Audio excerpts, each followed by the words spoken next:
Je vous présente la posture de Purvottanasana, l'étirement de l'Est, le lever du soleil, ce sont aussi ces petits noms. Purva, c'est toute la partie de l'avant du corps, donc il va y avoir un étirement important sur la partie de l'avant du corps, depuis les chevilles jusqu'à la pointe du menton. Vous allez voir qu'on ne néglige rien lorsqu'on pratique le yoga. Purvottanasana, c'est une posture plutôt de force. Ce qui va être sollicité au niveau de la musculature, ce sont les bras, les cuisses, les fessiers, les mollets. Donc, si vous tenez longtemps dans les statiques, vous allez voir que vous allez renforcer l'ensemble de votre corps grâce à cette position. On l'utilise dans ce sens pour le renforcement, mais aussi pour compenser quelquefois des effets de Paschimottanasana, de la pince quand on va à l'opposé vers l'avant, fermer et plier le corps en deux.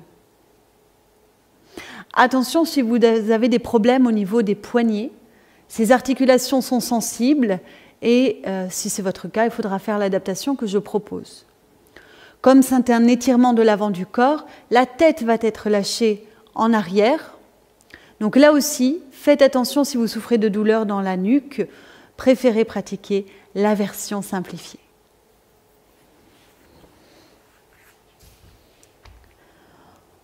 On allonge les jambes, bien droites, les talons plantés dans le sol.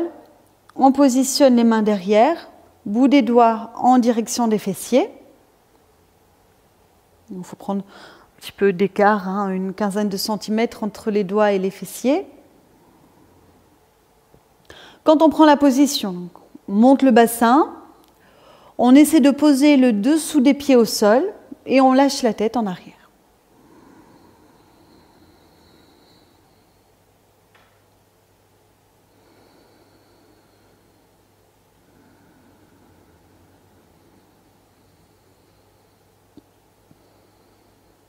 Voilà pour la posture aboutie. Donc de poser le dessous des pieds au sol, ça demande une bonne souplesse du pied. Et quelquefois, on la propose avec simplement un contact des talons. Donc c'est aussi possible. Par rapport au problème de nuque, eh bien, vous n'êtes pas obligé de lâcher la tête. Vous pouvez faire comme ça. Vous ouvrez un peu plus vos jambes, vous inspirez, vous ouvrez la cage thoracique, vous prenez appui dans vos talons sans lâcher la tête et après vous revenez. Par rapport au poignet, ça peut être très douloureux pour certaines personnes de soulever le bassin avec un appui du corps sur les poignets. Donc dans ces cas-là, simplifiez avec une brique derrière, main dessus, ancrage au niveau des talons, vous inspirez, vous étirez le dessus du pied, vous ouvrez la poitrine, vous relâchez la tête s'il n'y a pas de tension dans la nuque. Vous pouvez tenir le statique et après vous expirez. Vous revenez, orteils inclinés vers l'intérieur.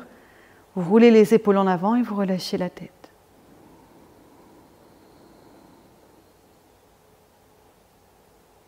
Voilà, et de cette façon, vos poignets sont protégés. Voilà pour la présentation de Purvottanasana.